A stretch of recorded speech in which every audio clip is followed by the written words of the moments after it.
This is a video based on a talk that I gave 2 days ago to the Harry Pollitt Summer School of the YCL in Britain in Manchester.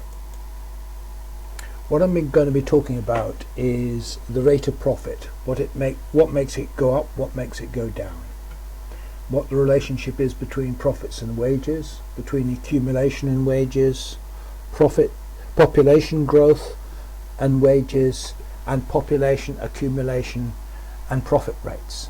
Okay, these are the things that Marx talked about as the general law of capitalist accumulation. I'll then be looking at productive versus unproductive sectors. What does it mean for work to be productive? Has the unproductive sector grown? And some critical examples of productive and unproductive work. Then I'll look at the stages that British capitalism has gone through: classical liberalism, the mixed economy, and neoliberalism. So, what does Marxist economics tell us about the rate of profit? What makes it go up and what makes it go down? What I'd advise you to start out on is Marx's little book, Wages, Prices and Profit. You should certainly read that before you read Capital, where he argues that those saying that wage rises are pointless are wrong. What they used to say was that if you won a wage rise, it would simply result in a price rise, so that would wipe out any original gain. Now, this is an argument that has been repeated down the years and was very popular during the 70s and 80s, when it was said that one man's wage rise was another man's price rise, and that there was what they believed to be a wage price spiral where wage increases were leading to price increases. Well, this is the argument that Marx is going against. He started out by saying if capitalists could simply raise prices whenever they wanted, they wouldn't wait for wages to go up. They would just raise the prices. So you have to ask what limits the ability of employers to raise prices to see why they didn't do it in the first place. And to do that, you have to see how the economy is split into different sectors. He considers the sectors producing consumer goods, or necessities as they used to be called by the classical political economists.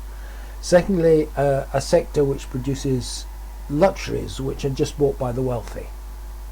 And finally, a sector which produces raw materials, machinery, etc. Now, I'm only going to concentrate on the first two, as Marx did. In the wage goods sector, it's true that one person's price rise can result from another person's wage rise, because if wages have gone up, workers have more to spend on consumer goods, and therefore the total amount that the producers of consumer goods can get away with charging goes up. So there it's true, but what about the other large sector of the economy, which produces luxury goods? Firms producing luxury goods don't experience any rise in money demand, unless, Marx says, workers start to be able to afford luxuries because of the higher wages. And if that's the case, then no one can dispute that the trade unions, by winning higher wages, improve the condition of their members. Otherwise, luxury goods firms can't pass on the higher prices, higher costs, and they see their profit rate fall. As a result, some of them will switch to making cheaper goods that the working class can afford.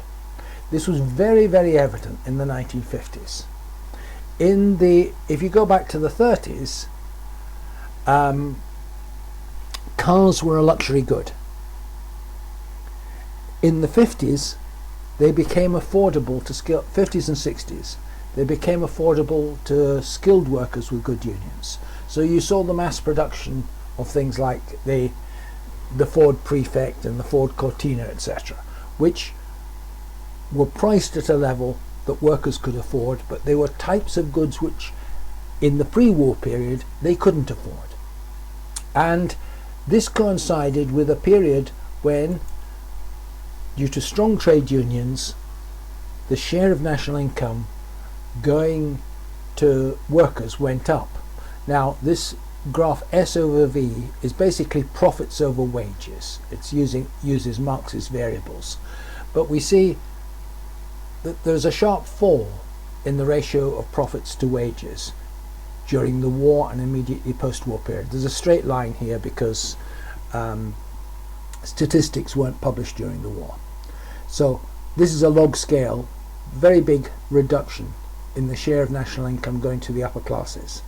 That meant that a lot of things which had previously been too expensive for workers became affordable to them, and the profit rate went down. This is the profit rate. It was lower than in the pre-war period because wages had risen. So then what regulates the level of wages? Well, he said it's the reserve army of labour, what we now call the unemployed, and secondly, the rate at which capital is being accumulated. The reserve army is made up of three components.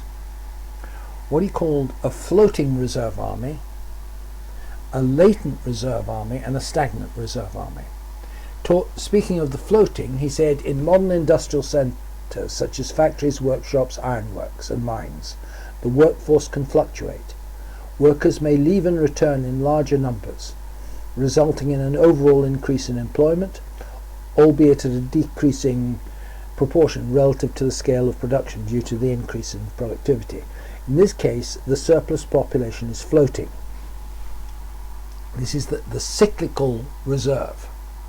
On top of that, he says there's something called the latent reserve, and this doesn't get covered so much in sort of European statistics, but it's very significant when you look at a country like India. The latent reserves made up of agricultural workers who are not yet in industry, and in countries like India this is a very significant reserve, and where it exists there's a constant downward pressure on wages. Some agricultural workers or peasants are ready to move into urban or manufacturing jobs. This creates a steady flow of surplus labour from agriculture into other sectors. The fact that this is happening indicates there's a persistent surplus population in the rural areas. Consequently, agricultural wages remain low, with workers constantly at risk of poverty and with an incentive to move into the towns. The stagnant reserve is what people now call the precariat. It's the part of the labour force that's in irregular employment. It's a potential reserve of available labour. The kinds of things that would count as that now are Deliveroo drivers and things like that. Nowadays it's often filled with migrant labour. Now we're looking at the difference between long-term and short-term effects.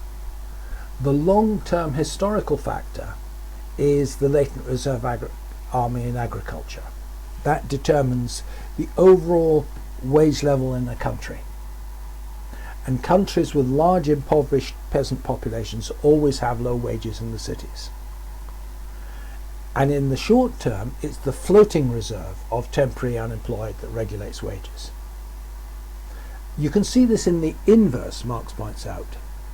The high wages in the USA were the result of migration from the cities to the western frontier, which meant that wages in the cities constantly rose, which is the obverse effect to what was happening in India today.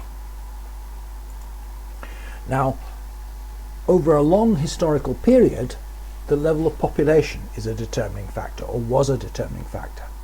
If you look at these two graphs here, the bottom graph shows the population in Britain, and I take the dotted lines correspond to the levels that existed just at the point of the Black Death, which was the peak of the medieval population.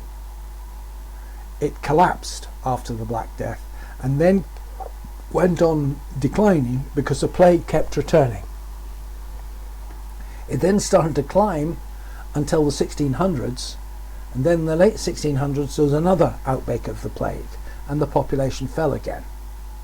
Now if you look at the movement in wages, it's the mirror image of this. This is agricultural wages in Britain. Agricultural wages were falling as population rose, and then agricultural wages rose steeply once the population suddenly fell. And if you plot agricultural wages across there, you see that even by the early, well, the last point here is probably 1830 or so, even by 1830, agricultural wages in Britain had not recovered the level that they had been in the 1400s. That had been the peak when the population was really low. But it's worth looking at this area here, which is when the Malthusian law of wages breaks down. It's named Malthusian after the priest Thomas Malthus, who claimed that there was an iron law of wages whereby wages would always move in inverse proportion to the population. And he was writing at the end of the 1700s, start of the 1900s, and start of the 1800s, and for the data available to him at that point, that did appear to be true. There did appear to be this inverse relationship. But just at the point he's writing, it breaks down. And it breaks down because that is the point when you move from an agrarian economy to an industrial capitalist economy. And once you have an industrial capitalist economy, the wage levels start to be determined, as I said before, in the long term by the latent reserve army in agriculture, and the short term by the floating reserve army created by variations in the level of accumulation. This bottom graph shows this is a typical 19th century business cycle, the sort of thing Marx was observing. This is accumulation as a share of profits. This is the level of unemployment. Okay, the thing starts off with low unemployment and relatively high rates of accumulation these years here. You then move to the effect of wages having risen by 1883. So seeing that wages are rising, employers start cutting back on the share of accumulation they're reinvesting. And because they're cutting back on reinvestment, there's fewer workers employed in the section of industry producing means of production, the heavy industrial sector, so you get a big rise in unemployment suddenly with this fall in level of investment.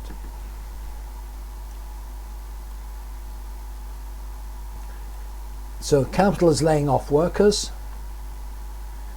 You then get a period of high unemployment lasting several years, and wages start to, you actually get negative accumulation by the end of this. During the recession it builds up because faced with less demand, firms lay off even more workers. So accumulation falls and falls. 1886 is pretty much the down point. No, 1887 is the down point. But the employment starts to pick up, partly because wages are lower, the firms start to take on more people, and then as accumulation starts to pick up, that forces them to take on more people. So you start returning to your starting point, and that's why it's called a business cycle, a cyclical process. If you plot it in terms of unemployment against wages, you see that the periods of high unemployment, the years of high unemployment, you're having wages falling. Percentage change in money wages, they're actually negative. in the periods of lower unemployment, wages are rising. So those are the feedback relationships.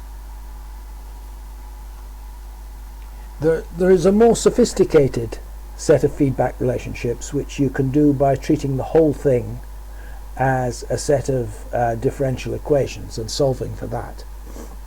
And we do that in our book Classical Economophysics. Here we see that the predicted attractor for the rate of profit, R star, is equal to N is the growth of the workforce, which in the long run is driven by the growth of the population. G is the rate of growth of labour productivity, and D is the depreciation rate per year of the existing capital stock, which means the rate at which the capital stock has to be replaced. And all of these are given in percentages. And above that, this is all divided by the share of profit being reinvested. Okay? That will then give you the expected profit rate for such an economy. We derive this in our book, but we derive it from the assumptions which you can get from either Adam Smith or Marx. And when you fit that to actual data for any of the leading economies in the world, or not just the leading economies, even places like Egypt and South Africa, what you see is it is a very good predictor. The Rec is what I showed as R star. It's the equilibrium rate to which the profit rate is attracted. Here in Britain, let's see, we start off in the mid-60s with an equilibrium rate between 15 and 16% roughly, okay? The actual rate was 24%, much higher than that. The effect of that is that the actual rate tends towards the equilibrium rate, and it reaches the equilibrium rate in the mid-70s. You then get Thatcherism comes in and does a number of things which raise the equilibrium rate, the blue one. So the equilibrium rate goes up as a result of the neoliberal measures, and the real rate then follows it. Then from the mid-80s the equilibrium rate falls, and 3 years later the real rate falls. So the equilibrium rate is a leading indicator of what will happen to the real rate. And this is all derived from assumptions you can get either from Adam Smith or Karl Marx. Now, the economy can be divided into productive and unproductive sectors. And what does this mean? Well, go back to what Adam Smith said. He distinguished groups like the clergy, servants, opera singers, who he said were unproductive, with industrial workers who were productive. He was concerned with capital accumulation. So for him, the only people who were really productive were those who could contribute to capital accumulation. And he said in order to do that, they had to produce a vendible product that persisted beyond the moment of sale. And clearly the clergy didn't produce a vendible product, but he said all sorts of other people, like lawyers and opera singers, whilst they might be paid, didn't produce a product that persists beyond the moment of sale. The opera singer's song vanished in the moment of the singing. And he said all these unproductive workers, which I'm shown as a bunch of house servants in the middle here, were supported, he said, from the profit of stock, i.e. the profits of the capitalists, or from the rent of land, the income of the landlords. It was all supported out of revenues that had been produced elsewhere in the economy.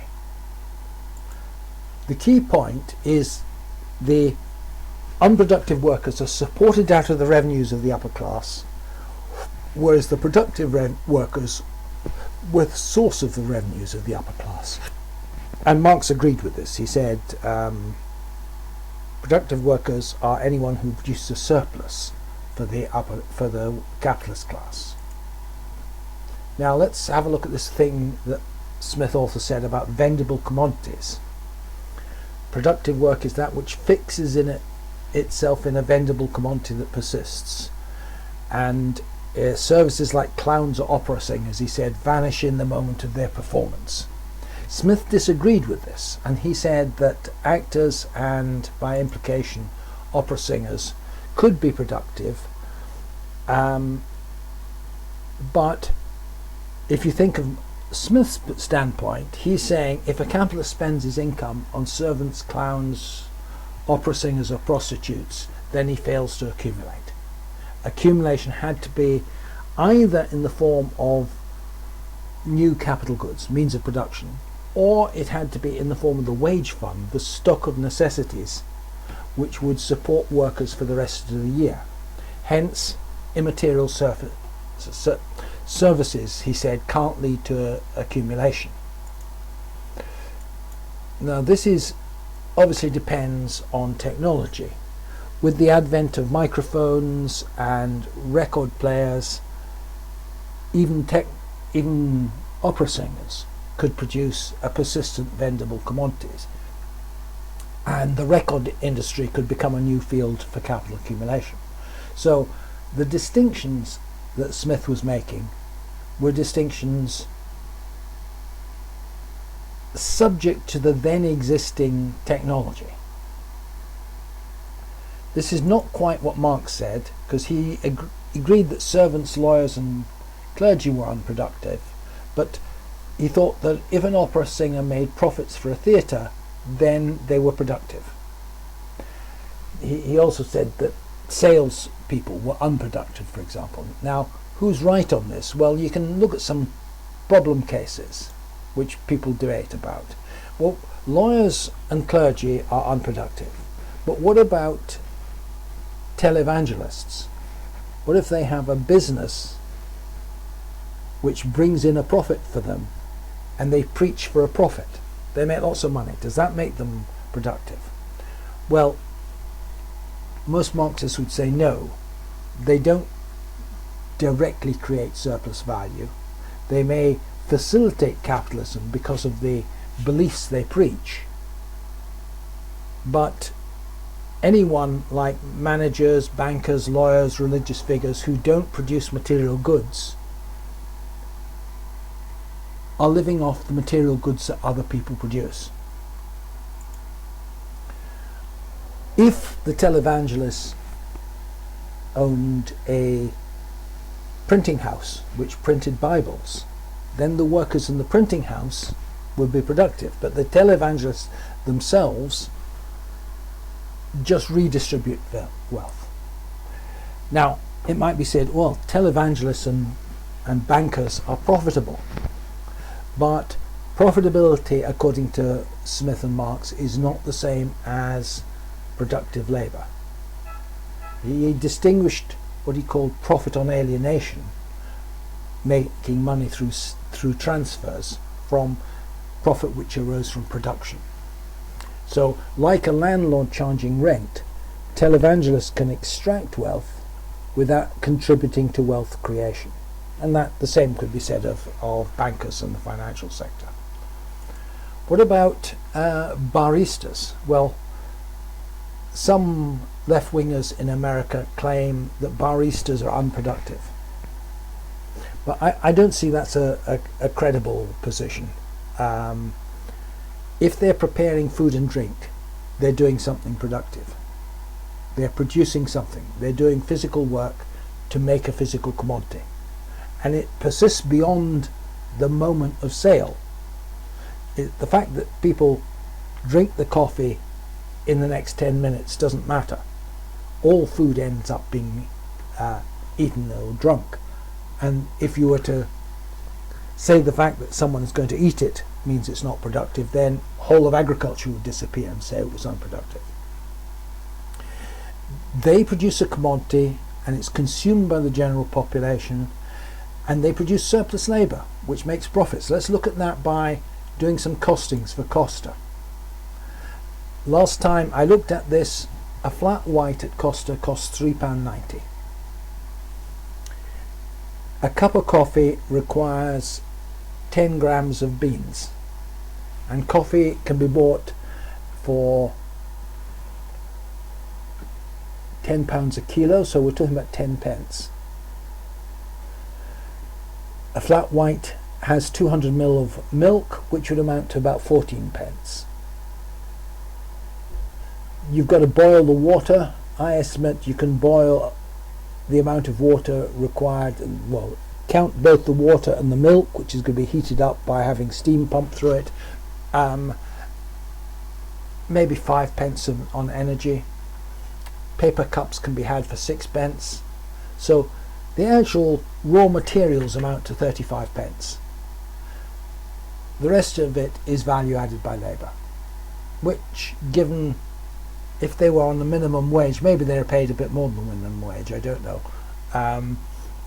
The wage for the minute or two that they make the cup of coffee is not more than 20 to 30 pence.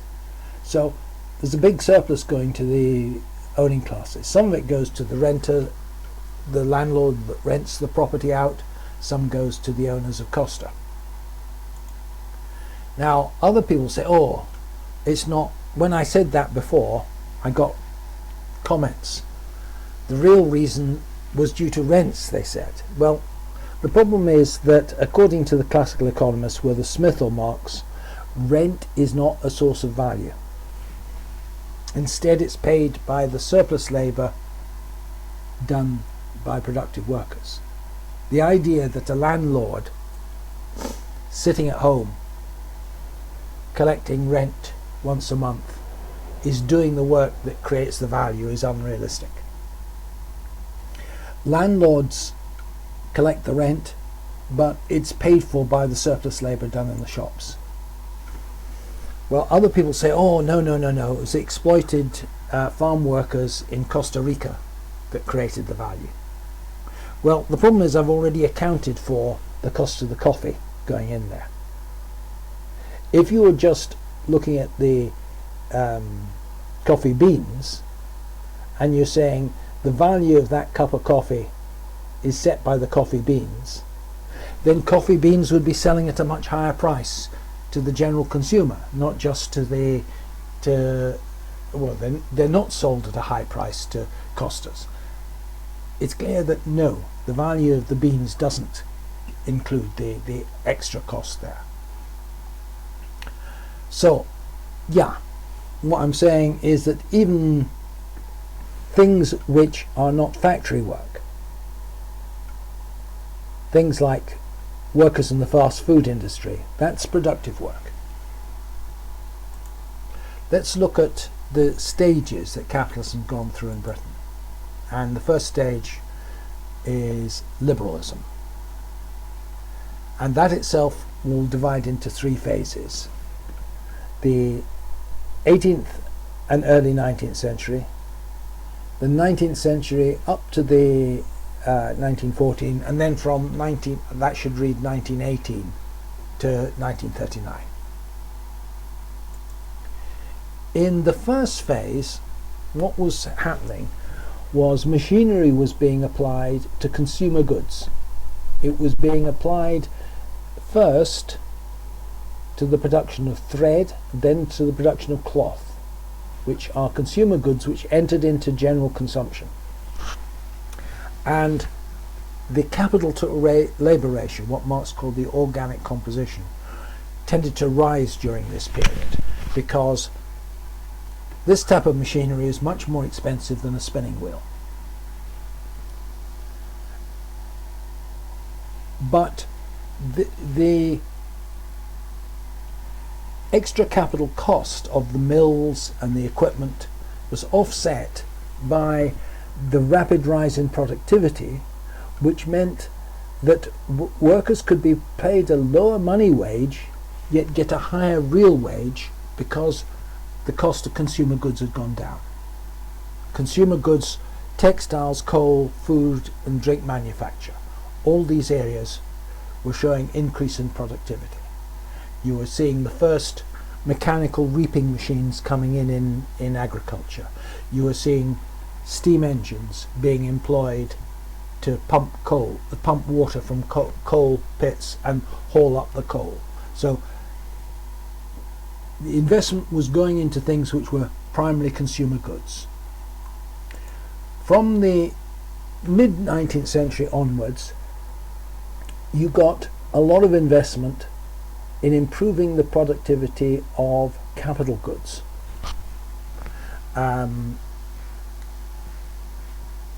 You got improvements in steel manufacture, you got improvements in machine tools, and you got the replacement of wooden ships with steel ships powered by steam. All of these meant that the elements of constant capital got cheaper. It was cheaper to build large things at the end of the time. And it was possible, therefore, for the capital stock to grow with very little net accumulation. And the upper class spent an increasing proportion of the surplus on the very things that Smith criticised the landlords for. They became copies of the landlords. They went and lived in country houses. They employed hordes of servants. They built castles or mock castles. And they were becoming a rent earning class rather than a class of actual managers of industry. And the effect was that the capital to labour ratio could fall and the profit rate rise because there was less capital required. You can see this during the late 19th century. This is the capital to labour ratio. It tended to fall during the latter part of the 19th century. The ratio of profits to wages, rate of surplus value, also rose and then stabilized. It had been rising during the earlier period as consumer goods became cheaper. Money wages could therefore be lower for the same real wage, and then it stabilized. And the profit rate then varied inversely with the fluctuations in the capital labour ratio. But the striking thing about Britain in the 19th century, or late 19th century, for which we have good figures, is just what a low percentage of investment there was out of profits. In the best years, they only reinvested about 10% of their profits. The rest they spent on luxuries. And you see these, during the recessions, there was almost none.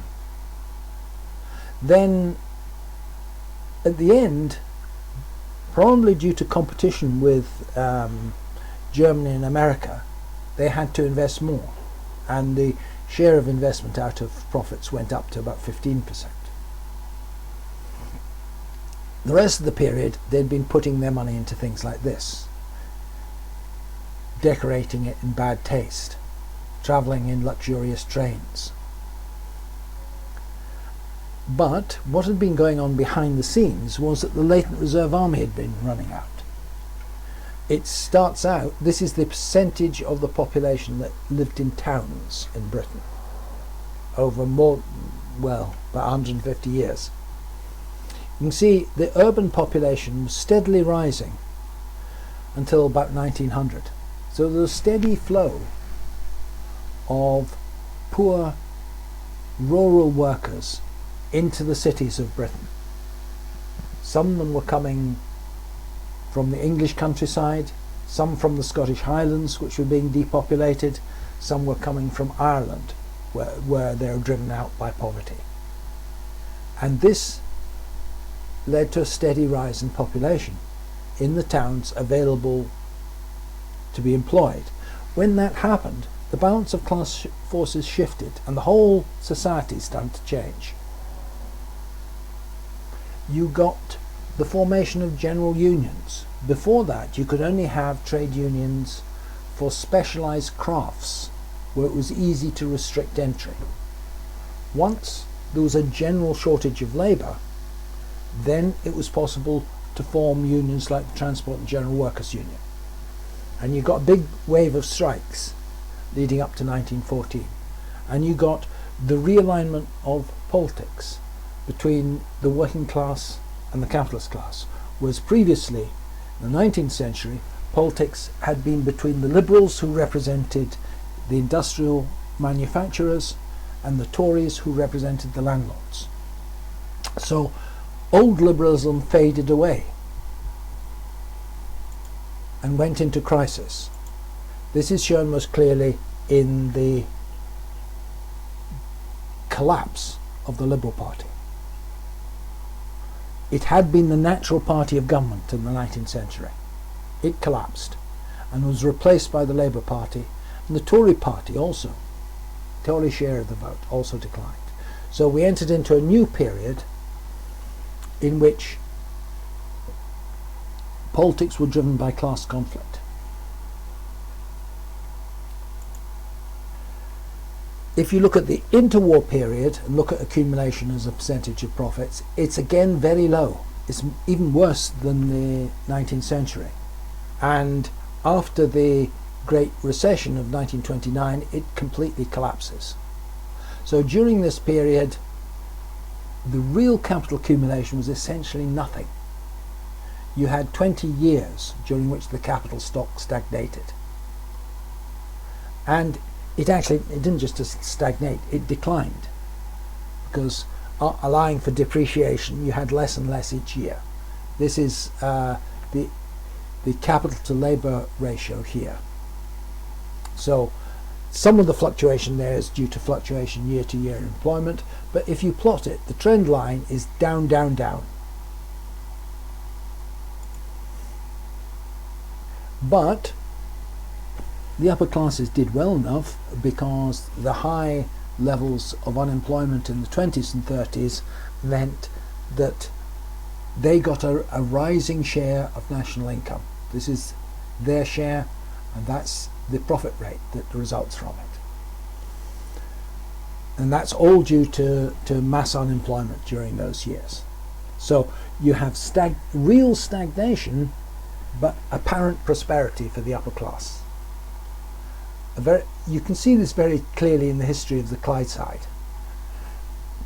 The most modern shipyard on the Clydeside was Beardmore's in Dalmuir. If you see photos of Beardmore's just before the First World War or just after the First World War, it had the best cranes, it had the best equipment. Not only did they produce ships, they were branching out into all sorts of other areas of engineering, building aircraft, building cars, building airships. But in the 20s, it's bought up by John Brown's and Denny's and other Clyde manufacturers and closed down in order to remove competition. That's the start of the decline of the Clyde shipbuilding industry. You then move to the period of mixed economy from the start of the First World War. Immediately the war starts, the state starts to get control of the economy. It was a state capitalist economy in the classic sense, in that it was a capitalist economy controlled by the state. You had private ownership, but there were strict controls on capital movement. Capitalists couldn't take their capital out of the country. There were rationing by the state of key goods, not just food, but also producer goods. There was planning of output in physical terms in order to meet war needs, and there were confiscatory levels of taxation in the high 90% on the upper class. You also had direct planning of labour.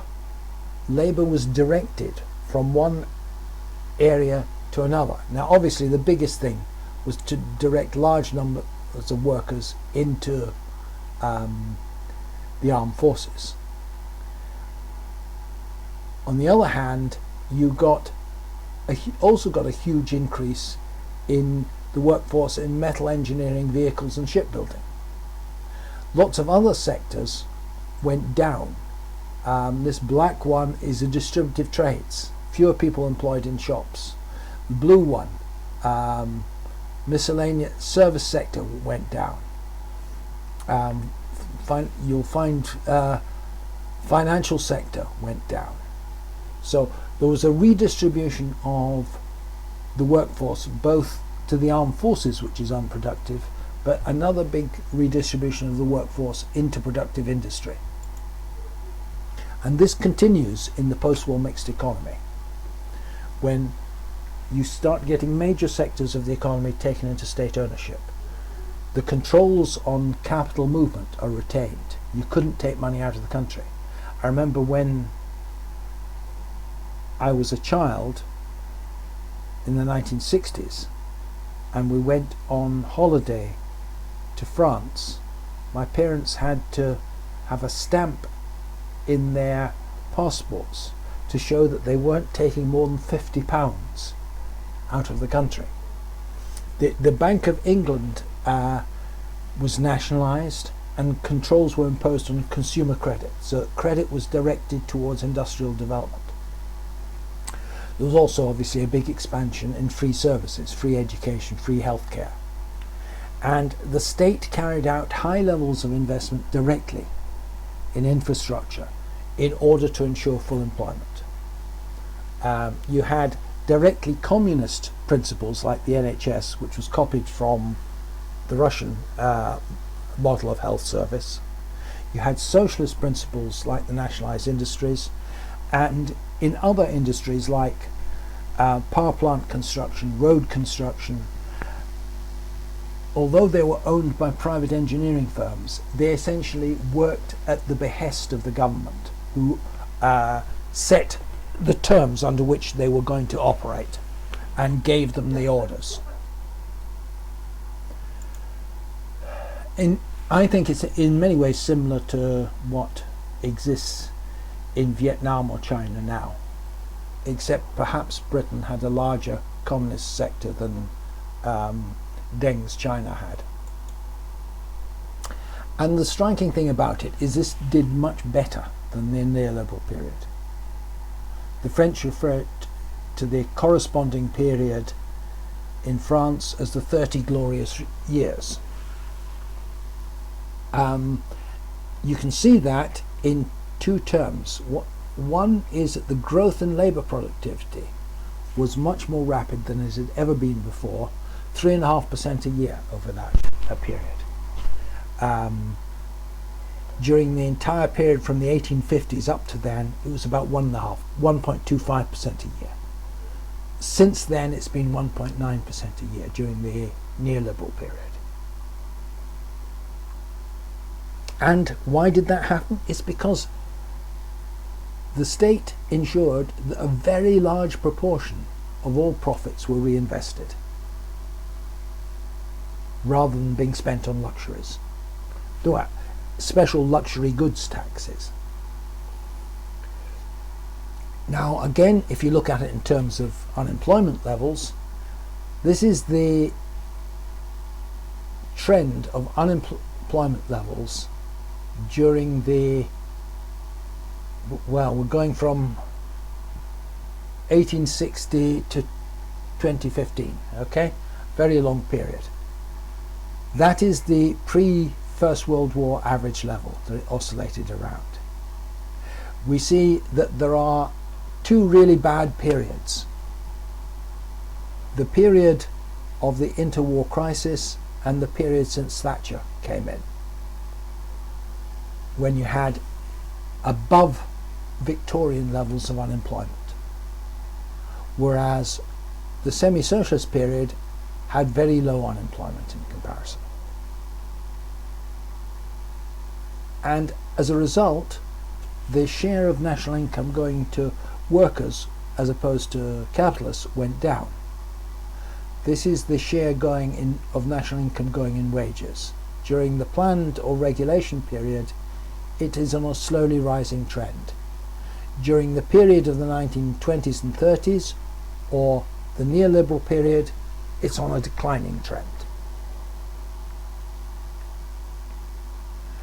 And it's this prolonged period of high accumulation, the dotted line is the accumulation, that allows real wages to climb. Move to the neoliberal period, and we see that real wages have been stagnant or declining, even if money wages, the yellow line, go up. And the capital stock had been growing at 4.3%, and it's now growing at 3.2%. So the low level of investment means high unemployment and low growth of capital stock. And if you then look at the economic sectors, the productive sector, production and consumption and construction, high during the period of regulated economy, low during the and declining during the neoliberal period. Insofar as there was a bit of a decline at the end of the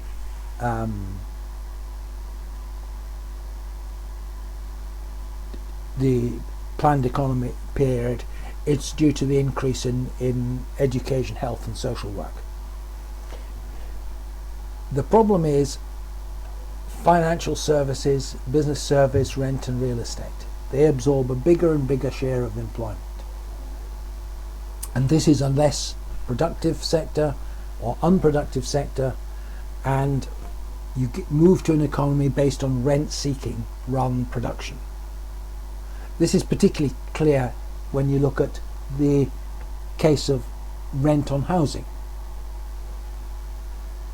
Rent on housing has been rising, but it hasn't resulted in more houses being built. During the